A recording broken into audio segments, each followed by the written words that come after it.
Who knows what evil lurks in the hearts of men? The shadow knows.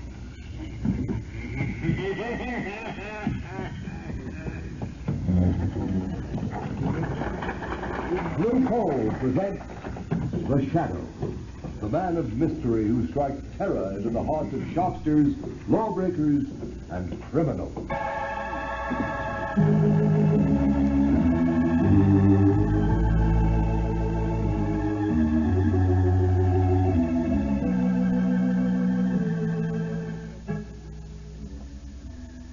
Friends, if you haven't yet tried Blue Coal, by all means order your first ton tomorrow. You'll like this excellent Pennsylvania hard coal. It's America's finest anthracite and can be depended upon to keep your home comfortable and healthfully warm all winter long. But be sure you get this finest anthracite. Ask for it by name. Ask for Blue Coal, the coal that is colored a harmless blue at the mines for your protection.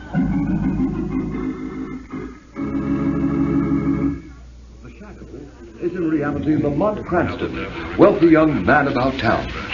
Years ago, in the Orient, Cranston learned a strange and mysterious secret.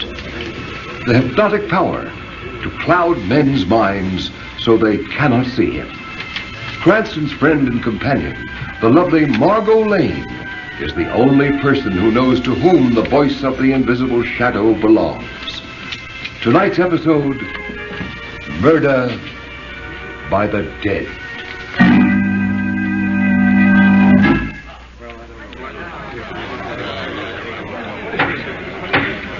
The court will come to order. The court will come to order. The prisoner will stand. Peter Swift, you've been found guilty of willful and deliberate murder after a fair and impartial trial. Have you anything to say before sentence is pronounced upon you? Yeah. I got something to say. Very well, be brief. Oh, I'll be brief, all right. You think you're gonna kill me, but you ain't. I'll get you. Yes, you up on the bench there, and I'll get that district attorney, too. And just for good luck, I'll get the foreman of that crooked jury that railroaded me. Do you understand? Perfectly. Your threats against the district attorney and the foreman of the jury will, I am sure, go as unnoticed as your threat against myself. Peter Swift, I hereby sentence you to be taken from here to the place from whence you came, and that there you be executed in the manner provided by the law. And may God have mercy on your soul. You will hang me, will you, you old fool? I'll get you, all three. And if I can't get you living, I'll get you dead! Take him away. Hey, Randy, where are you? I'm over here. Let's get the navigator. We gotta pick up your navigator. Lamont. Cranston, it's good to have you back in America again. Oh, Margot, I cabled you that I was coming at once, just as soon as I got that frantic message from you. What's it all about? Lamont, the district attorney Stowe was murdered last week. Yes, I know. I saw it in the papers. I cabled you because I was afraid. Afraid? You?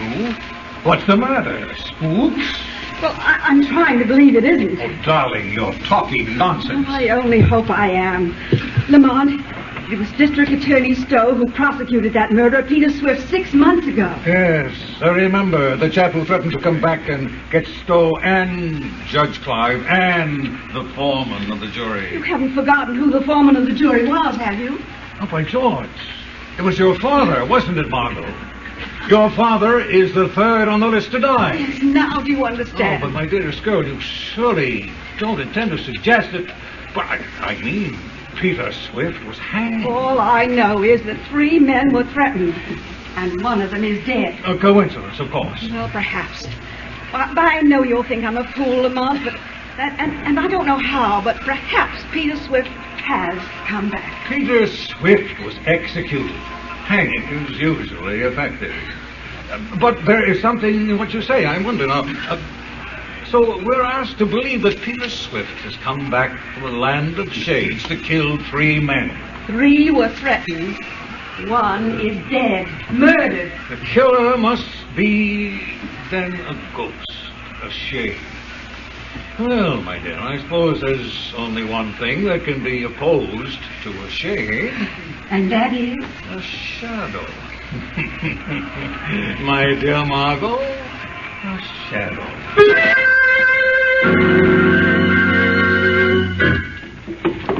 Will there be anything else, Judge Clyde? No, that's all, Taylor. You might as well go to bed. I've got some work to do here in the library. May keep me up for quite a while. Yes, sir. Good night, sir. Poor Stowe. I wish I could forget him. What's that? What's that? Who opened that window? You! Oh, yes. You see me, Judge? Peter Swift? But this is impossible. Oh, the dead has come back to keep my promise. You're mad. Or I am. Ghosts ain't never mad, Your Honor. Ghosts? But that can't be. Don't say well. Oh, you would you?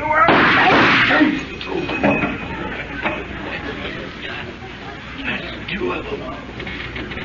1 more to go.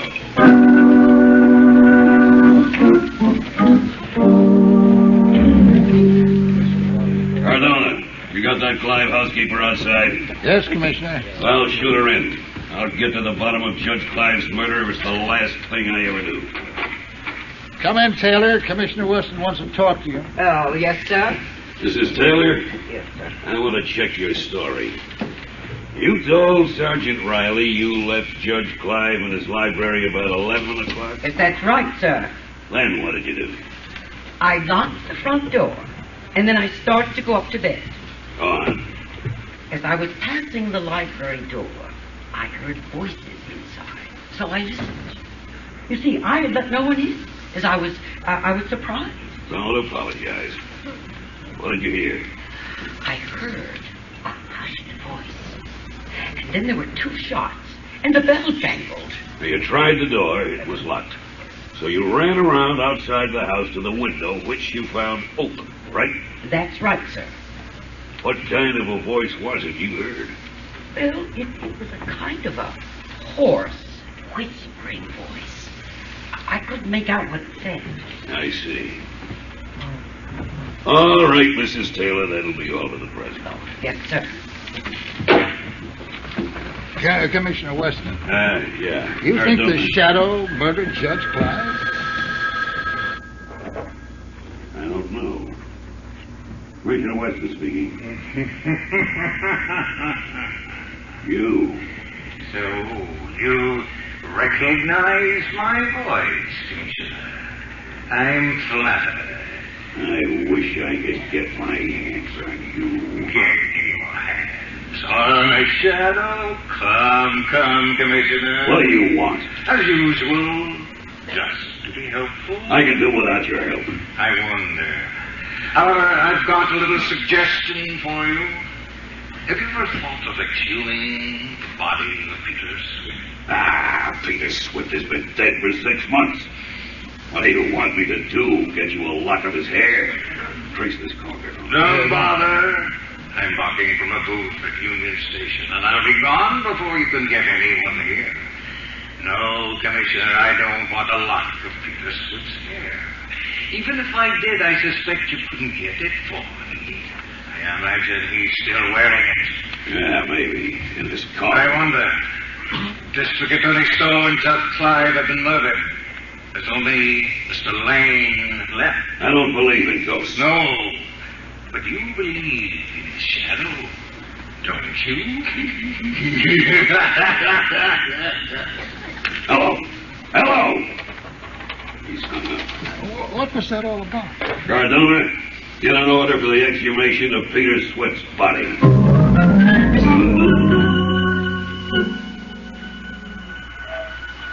Marmalade, stand by for orders. The police are on the right track, but they may be too late. Go to the warden of State's prison. Pose as a newspaper reporter. Find out what disposition was made of Peter Swift's body following his execution. Hurry. Every second counts.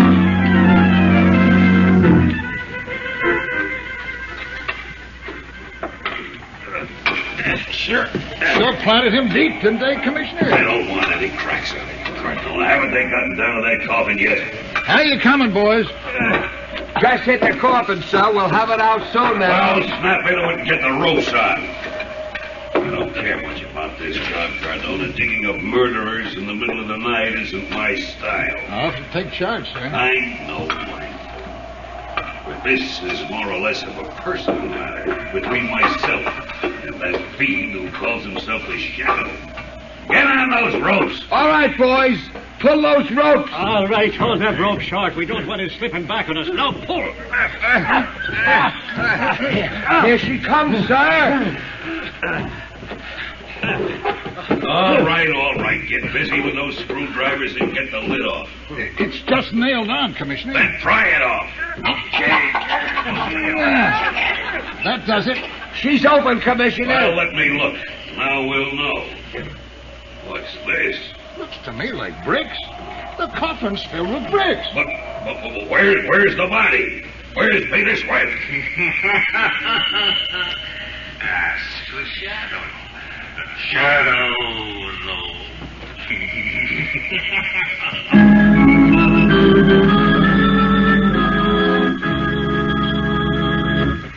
While we're waiting for the Shadow, I want to pass on a bit of advice of particular interest to all homeowners.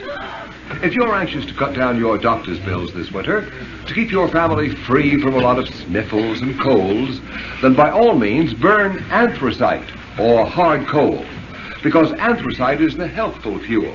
It gives steady, even, healthful heat, in contrast to the flashy kind of heat you get from the on and off types of quick-burning fuels. And friend, don't forget this point. Furnaces, cook stoves, and space heaters in this section of the country were especially designed to burn anthracite. And to get America's finest anthracite, ask for blue coal. Blue coal burns long and evenly, with the furnace dampers practically closed. There's no waste up the chimney. It gives economical as well as healthful heat. Blue coal is mined by the Glen Alden Coal Company, the world's largest producers of Pennsylvania anthracite. It is laboratory tested at the mines for purity and for uniformity of size. If you have never tried blue coal, place a trial order tomorrow. You'll find the name of your nearest blue coal dealer listed in the Where to Buy It section of your classified telephone directory under the name Blue Coal.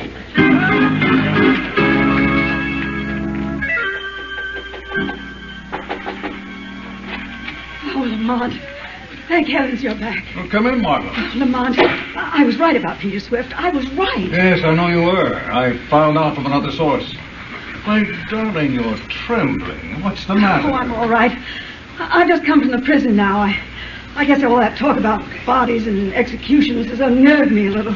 Oh, I'm terribly sorry I had to ask you to do it, but time is so short, and I had to be somewhere else. Oh, I understand. No, calm down, and tell me just what happened from the beginning. Well, I went to see the warden, said I was a newspaper reporter, as you told me to, and asked him what happened to the bodies of executed men. Yes? Well, he told me if the relatives don't claim the body, it's turned over to the State Medical College. So I asked him about Peter Swift. Go on. The warden said that according to the record, Peter Swift's family called for his remains. However, he said as long as I was interested, he'd send for the guard at the south gate. He'd know all about it. Pretty soon, the guard came up from the warden's office. Come in. You want to see me, Warden? Come in, Sloan. This is Miss Lane. She's a newspaper reporter. Oh, pleased to meet you, miss. She wants to ask you about the removal of bodies. Oh, I can tell you about every stiff that's left here in the past 15 years. Well, you see, I just wanted to ask... The first one I ever saw was Grimes. He was strung up for murdering his mother with an axe. Well, ma'am, when they come for him, they... Just a minute, Sloan. There's one in particular Miss Lane is interested in. Swift. Oh, Peter Swift, huh? That's right. Remember him? Oh, certainly. His family was supposed to come for him, but they didn't come after all. No? Nah, a croaker named Cragg came for the body in an old truck. A croaker? He means a doctor, Miss Lane. Oh. That's the rather unflattering prison term for a medico. Oh. Yeah. I reckon this croaker Cragg had bought the body. Anyways, he took it away quick. He was in a great hurry, too. The stiff wasn't even cold yet. Do you know where this Dr. Cragg came from? Sure, from the city. I got his address on the register down at the gate. You want it? Oh, yes, please. Thank you very much, Sloan. A doctor named Cragg, eh, Margot? Do you have his address? Yes, here it is. Oh, thank you. Now, listen, Margot, I've got to go out now. Lamont, I'm going with you. No, you're not. You're going home to be sure that your father doesn't leave the house until this thing is cleared up.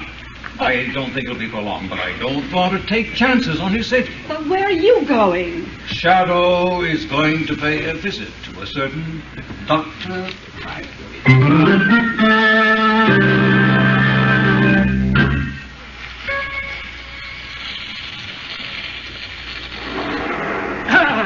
The solvent!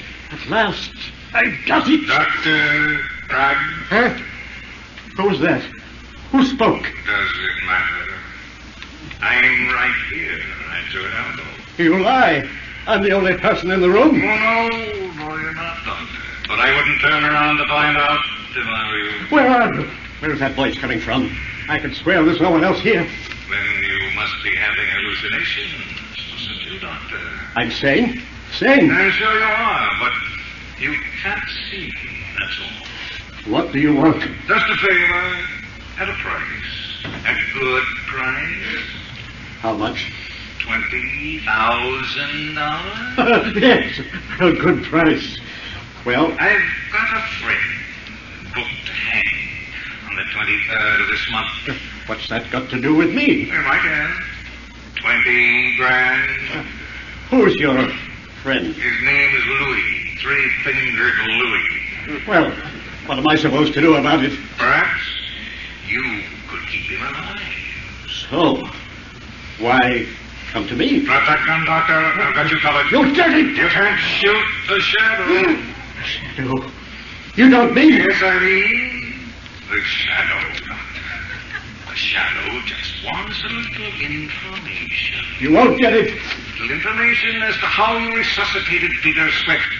Brought him back from the dead, if you prefer the term. I won't tell you. And restored his broken neck. I did it. I've proved I can do it. But it's my secret. I don't care if you are a shadow or the shadow. You can't have my secret. No one can have it. It's mine. You will have to trade your secret for mine. My secret of blinding eyes to the obvious. I can teach it to you in a few minutes. The shadow secret of invisibility. Well, I'm not interested in your secret, some psychological touch. What's the power of making oneself invisible compared to the secret of making the dead live? Perhaps you're right. Perhaps there is no comparison.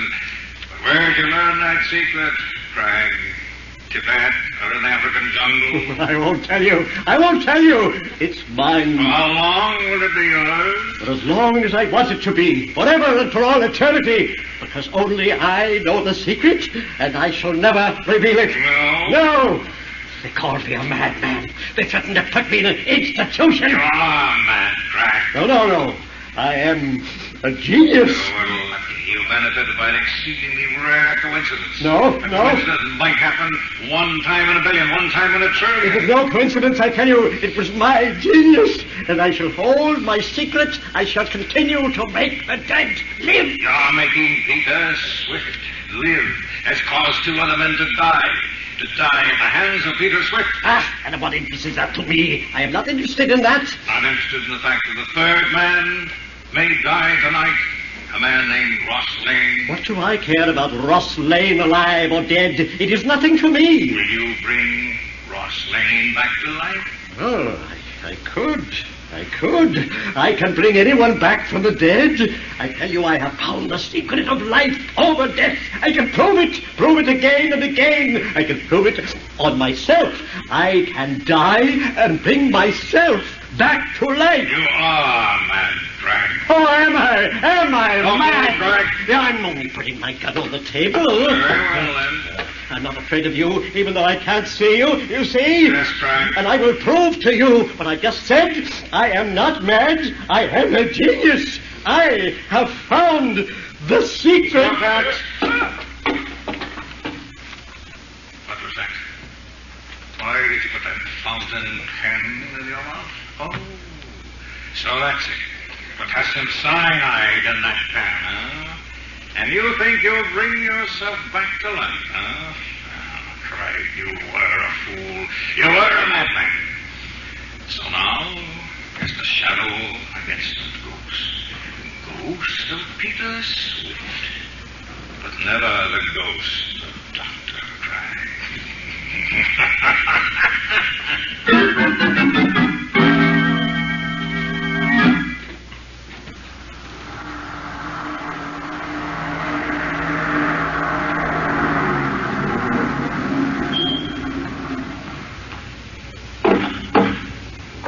That you, Jenkins? Good. I'll be right out. But, Mr. Lane, sir, Miss Margot left strict instructions that she were not to go out of the house. Oh, she did. Well, when she comes back, you tell her I went out. I'm not going to be ordered around by my own daughter as if I were a child of 3. Ridiculous. I can take care of myself. Open the car, Jenkins. But Mr. Lane, the danger my eye. I'm going straight to my own club. It's my own car with my own chauffeur. The club, Jenkins. Yes, sir.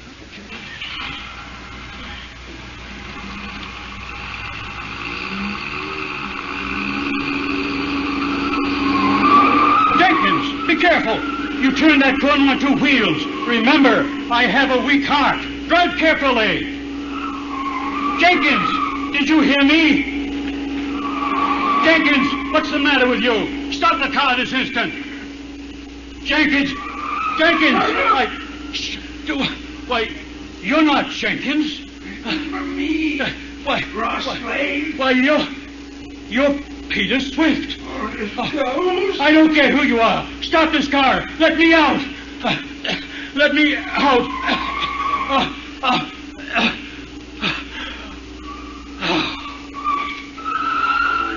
Fool.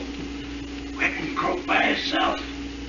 Scared to death. Well, save me the trouble. I wouldn't be too sure of that, Peter Swift. What's that? Ross Lane is unharmed. He's only thinking. He has a weak heart. Who's that? Where are you? Don't tell me you didn't know you had a shadow as a passenger, too, Peter. The shadow? Yes, the shadow. What are you going to do? I think you'd better stop the car, Peter, and then I'll see that the proper authorities get you again. And this time there will be no Dr. Craig. Yeah. Well, this time they don't get me. No? Shadow or no shadow, I'm driving this car, and you don't dare touch me if you do. And when they get you, Peter, they'll take you up on that little platform and blindfold you. And then they'll put the noose around your neck. It'll be hard for them to find you. Your driving is positively reckless, Peter. I think the emergency brake is indicated.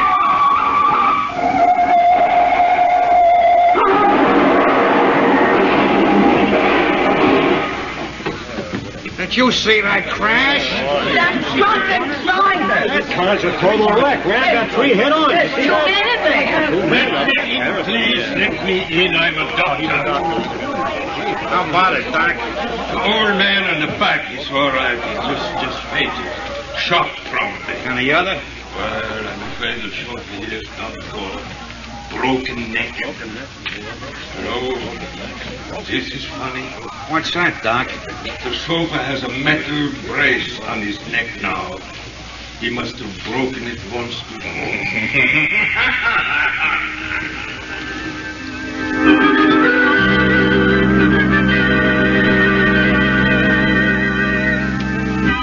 Well, there he is, Peter Swift. The only guy that ever died twice. Yeah, we're giving him a swell funeral, all right. I bet there's guys from every mob in town, right in this room. Only look natural. Waste of natural. And cast your lamps on the reed. Yeah, Peter liked flowers. They used to let him mow the grass and sing.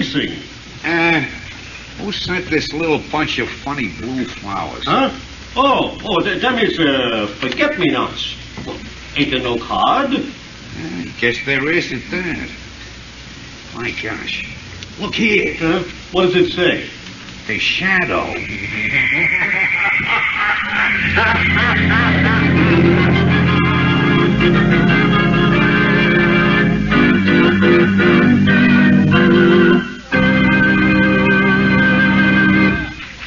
Ladies and gentlemen, before today's thrilling episode in the life of the shadow comes to a close, we have an announcement that I'm sure will be of interest to everybody. Beginning today, Mr. John Barclay, our blue coal heating expert, will give a series of practical talks on the subject of automatic heating. Ladies and gentlemen, Mr. Barclay. Good evening, friends. Today, more than ever before, we realize the need for absolutely uniform heat in order to enjoy really healthful living conditions. However, many people are under the impression that it is necessary to spend huge sums of money and install elaborate equipment in order to have this uniform heat. In other years, that was true. But today, you can have uniform heat 24 hours a day for as little as $18.95. That's the price of a blue coal automatic heat regulator.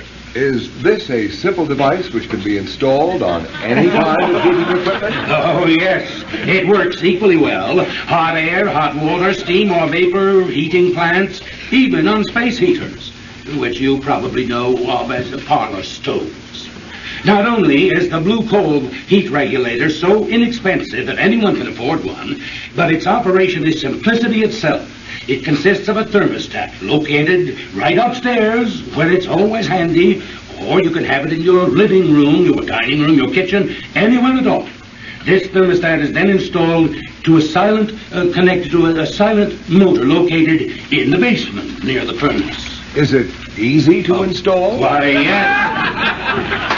Yes, the installation of the blue coal heat regulator is such a simple matter that it requires but an hour or two. In fact, you don't even have to let the fire in your furnace go out.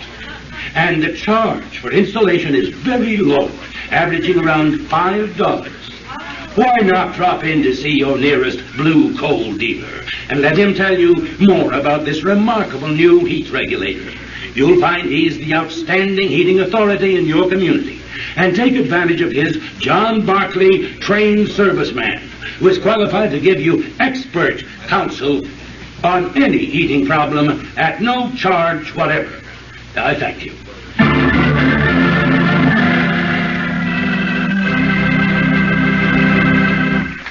The story you have just heard is copyrighted by the Shadow magazine.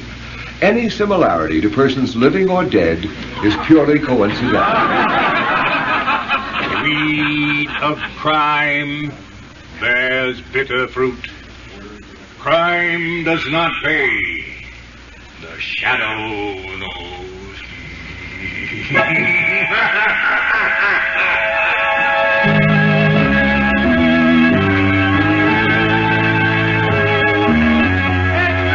To hear all about the shadow. Next week, same station, same time, the shadow returns. His latest adventure, same time, same station. Extra, extra, don't miss it, extra.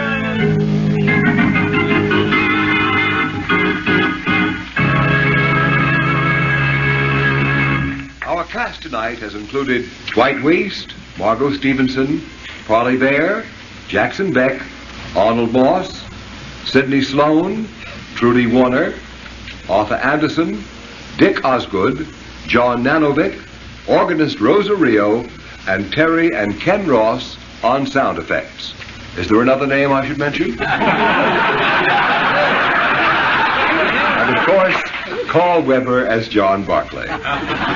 This is your announcer, Ken Roberts, who joins with the cast in extending our appreciation to the creator of the shadow, Mr. Walter